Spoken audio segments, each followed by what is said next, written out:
Chers téléspectateurs, nos élèves des arts appliqués, bonjour. Cette leçon, plus son exercice corrigé, en matière de design de communication, sont destinés aux candidats du baccalauréat, section des arts appliqués, afin de mieux gérer leurs compétences lors des examens du baccalauréat. Comme premier élément propre à cette discipline, nous allons étudier la création d'un logo. Alors, qu'est-ce qu'un logo? La définition du logotype, d'après l'encyclopédie libre Wikipédia, est résumée comme suit. Un logotype, plus couramment appelé logo, est une représentation graphique qui sert à identifier de manière unique et immédiate les sociétés, associations, institutions, produits, services, événements ou toute autre sorte d'organisation, dont le but de différencier le propriétaire du logotype des autres entités. Un logotype est en général une marque écrite à l'aide d'une fonte de caractère spécial et disposée d'une manière particulière, mais lisible. Afin de commercialiser, toute entreprise a besoin d'une communication, le logotype ou logo. Le logotype ou logo a pour fonction de représenter par un signe graphique et distinctif l'identité d'une marque, d'une entreprise ou d'un produit. C'est comme une signature graphique, on appelle cela l'identité visuelle ou graphique. Mais d'où est l'origine? L'essor du logo coïncide avec l'industrialisation, le développement de l'économie de marché et l'environnement concurrentiel du XIXe siècle. La publicité se développe et les entreprises ont besoin de créer des identités pour se démarquer et communiquer sur le marché. De plus en plus, des fabricants commencèrent donc à inclure un symbole, signe ou emblème sur les produits et emballages pour que tous les acheteurs puissent aisément reconnaître le produit qu'ils voulaient. C'est également à cette époque que les sociétés commencèrent à associer leur nom ou celui de leur produit à leur signe. Le nom prend alors une forme spécifique chez chaque manufacturier. On parle de logo combiné.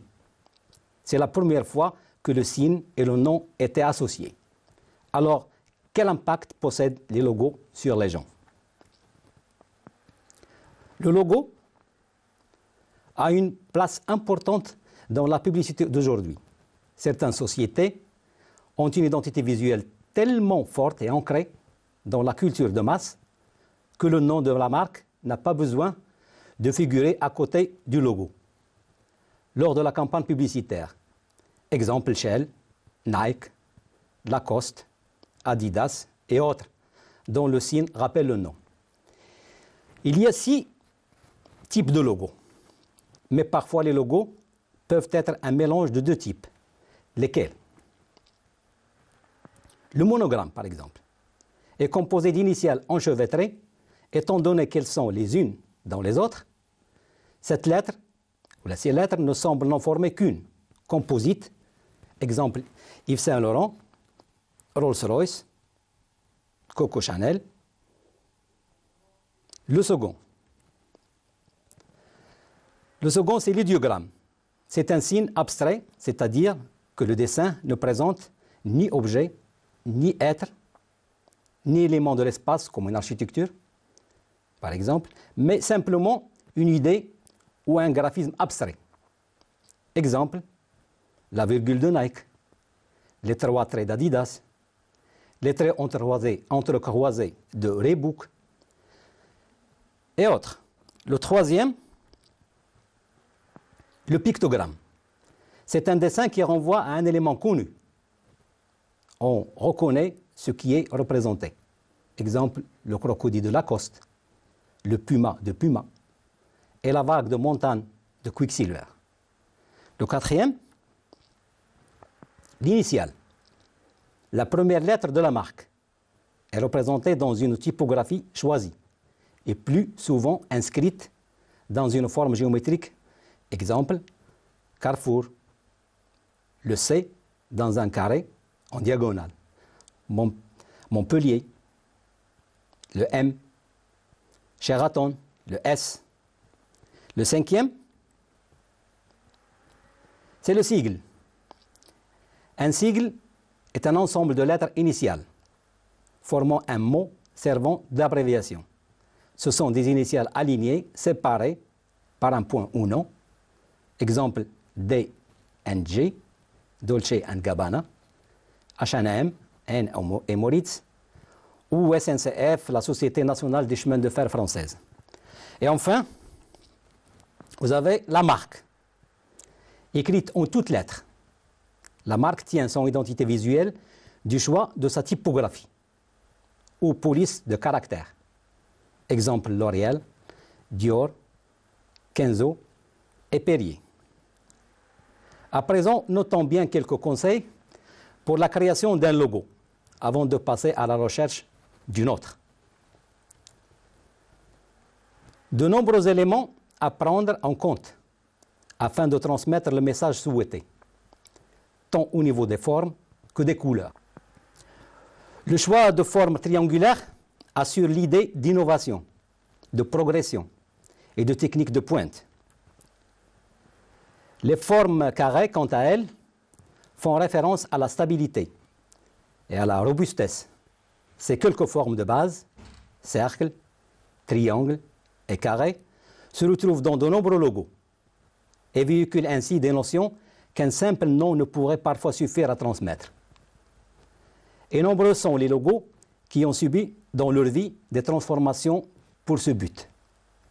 Logo Shell, par exemple. En presque un siècle, la coquille Saint-Jacques a subi 7 transformations en matière de stylisation pour dégager l'aspect de force dans le logo.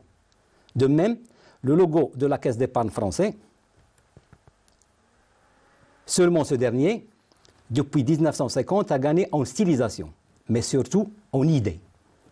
Dans le carré, symbole de force, on retrouve toujours l'écureuil, symbole d'épargne, plus les deux initiales de caisse d'épargne, C et E, et même une allusion au symbole de l'euro, si on note une barre au C représentant la queue de l'écureuil. Très astucieux, non? Le logo doit être unique et non sujet à confusion avec d'autres logos, fonctionnel, et peut être utilisé dans différents contextes, tout en conservant son intégrité. Rester efficace, reproduit en grand ou en petit, fonctionner en couleur, mais aussi en noir et blanc. Être capable de maintenir son intégrité quand il est imprimé sur divers matériaux et objets. La forme du produit peut déformer le logo. Représenter la marque ou l'entreprise de manière appropriée. Puis, concernant la couleur, un code de couleur simplifié, à l'extrême 6 couleurs de base, en suivant une règle de bon sens qui est de combiner couleurs claires et couleurs foncées pour provoquer le contraste.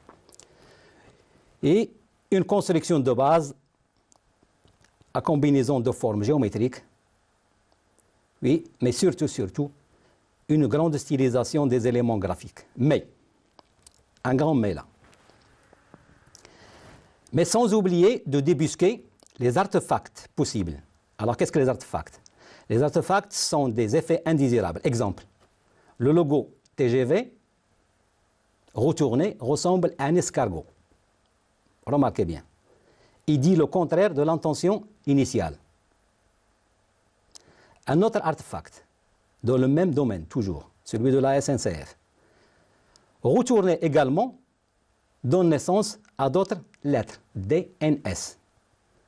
Dans les compétitions sportives, DNS correspond à Did Not Start, n'est pas parti. Si on ramène ça au train en retard, le logo devient un sujet de rigolade. Enfin, on ne peut pas tout voir, mais n'oubliez pas tout de même de retourner votre logo de temps en temps. Des choses pour ou contre peuvent apparaître. Comme conclusion, vous pouvez retenir ceci. Un logotype peut avoir une infinité d'aspects de combinaison entre typographie, forme, couleur et idée expressive, bien sûr, dont chaque élément remplit une fonction déterminée.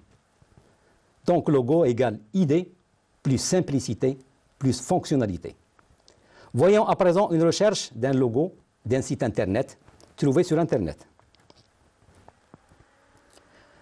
La technique de création d'un logo n'est pas tellement différente de celle d'un dessin. On commence par plusieurs roues, c'est-à-dire, ça s'écrit roue, R-O-U-G-H, comme vous le voyez sur l'écran, mais ça se prononce roof en anglais. Croquis. Alors le croquis doit être au crayon, feutre de couleur ou à l'aquarelle, mais finalement pour donner un choix assez vaste au client, bien entendu. Puis une fois décidé, le logo est réalisé soit manuellement, soit par ordinateur. Enfin, une argumentation est indispensable afin de compléter sa compréhension auprès du client. Pour ce faire, observez bien le logo qui va apparaître. J'ai choisi ce logo avec son argumentation trouvée sur Internet afin de vous donner une idée sur le style de rédiger vos argumentations sur les formes, la composition et les couleurs de vos logos. Alors, tout simplement, il l'explique comme suit. Remarquez la simplicité des phrases. Les deux triangles représentent les deux montagnes qui sont à l'origine même de l'appellation de la ville. La base ondulée des triangles rappelle les deux plans d'eau bordant les deux montagnes, soit le lac des deux montagnes et la rivière des 1000 îles, bien sûr existant dans la ville. Le croisement entre les deux triangles symbolise l'esprit d'entraide et communautaire exceptionnel des gens qui habitent le territoire. Les couleurs du logo, le vert et le bleu, font écho à la vision écologique, bien sûr des deux montagnes, et évoquent un des attraits importants du territoire, la nature. L'exercice corrigé que vous allez voir, à titre exemple, renferme la création d'un logo selon ma manière de penser ou de voir les choses, comme vous. Chacun peut avoir la sienne. L'essentiel, je dis bien l'essentiel, c'est de répondre correctement selon les critères soulignés dans le sujet suivant. Les logos que vous voyez sont proposés par l'exercice dont je vais lire les énoncés. Les produits bio. Les produits bio sont le résultat d'une agriculture qui exclut la manipulation génétique des légumes et fruits, ainsi que les engrais et les produits chimiques. Dans ce contexte, une société désire se lancer dans cette production et souhaite créer son identité visuelle, sous forme d'un logo efficace, stable et signifiant. Le nom de la société est Beldi. Le travail demandé. On vous demande une analyse écrite de l'un des logos au choix que vous voyez.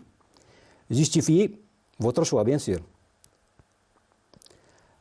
Une recherche, rechercher et créer un logo pour la dite société. Plusieurs propositions en phase de recherche sont souhaitées. Puis argumenter vos logos finalisés. Enfin, les données à respecter, vous allez trouver bien sûr dans l'examen. Format de recherche sur A4, analyse écrite et argument format également A4, et travail final sur format, bien sûr, A4 également. La technique d'exécution est peinture, aquarelle, encre, feutre et crayon de couleur. En ce qui concerne l'évaluation du travail, très importante, elle est le centre d'intérêt du sujet, alors ne jamais négliger les critères d'évaluation. Vérifiez toujours que votre travail répond à la totalité des critères. Ils sont clairs et bien détaillés. Remarquez que le nombre de points attribués est par ordre d'importance des articulations des sujets. Analyse et argumentation sur 6, qualité des recherches graphiques sur 3, originalité du travail finalisé sur 4, force expressive du logo sur 5, présentation et respect des données sur 2. Bien sûr, la note est attribuée sur 20. Avant de passer à l'analyse du logo que j'ai choisi, j'aimerais bien vous éclaircir comment on exploite le raisonnement par cas, afin de savoir combien cette analyse est importante pour aborder notre recherche. Alors, qu'est-ce que le raisonnement par cas?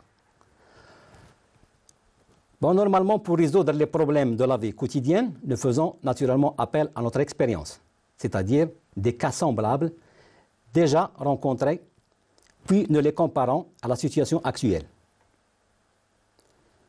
pour construire une nouvelle solution qui, à son tour, s'ajoutera à notre expérience, bien entendu. Le raisonnement par cas copie ce comportement humain dans le but de générer une solution, enfin, dans toutes les épreuves du bac, à appliquer. Et jusqu'à présent, les candidats avaient analysé des documents de même nature que le sujet. Et cela dans le but de mieux se projeter dans le travail demandé. Après l'analyse, bien entendu. Voyons ce que va dévoiler plutôt l'analyse du logo que j'ai choisi. Le choix de ce logo, que vous voyez sur l'écran, revient à ce qu'il contient le plus d'éléments signifiants pour notre sujet. Le fond vert, en forme de cercle, nous renvoie à la planète Terre et au sujet de l'actualité, préserver la nature. Les éléments fleurs, feuilles, oiseaux, en blanc et vert et bleu, voilà, vert-bleu, traversant la planète en diagonale, renforcent le sentiment d'une atmosphère saine et propre. Les feuilles en forme de cœur, intelligemment aménagées à l'intérieur d'une typographie illustrée et bien choisie, annoncent l'amour d'un univers bio. Mais ce logo reste tout de même trop chargé. Et c'est là son point faible, dont j'espère en faire le point fort dans la recherche de mon logo. Recherche du logo. Enfin, comme toute recherche, on peut remarquer l'évolution d'une ou plusieurs idées, mais une seule domine. Comme la démarche est dénotée et connotée en argumentation rédigée pour ce logo, je vous la lis. Comme ça, nous verrons les deux phases qui restent en même temps. Le choix du logo et son analyse m'ont vraiment aidé à développer mon logo dans l'exploitation de la typographie, d'une part, mais surtout dans la recherche de la simplification des composantes. Point négatif du logo analysé. Représenter une feuille de plante, élément signifiant dans le sujet, mais d'une manière intelligente, est le fruit de la superposition des deux lobes de la lettre B, en majuscule bien entendu, et les deux lobes de la feuille de plante, qu'il fallait remarquer lors de la recherche. Mais cela n'aurait pas été découvert si je n'avais pas opté pour le B majuscule. Le vert dominant, sous forme de rectangle du fond, rappelle les champs d'agriculture, souvent rectangulaires.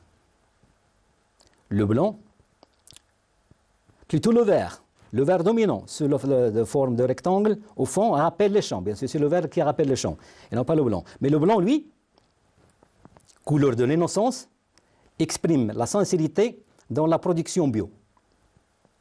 Enfin, les soucis de la simplicité et de la fonctionnalité sont les facteurs essentiels dans le design de ce logo. Donc voici le résultat final.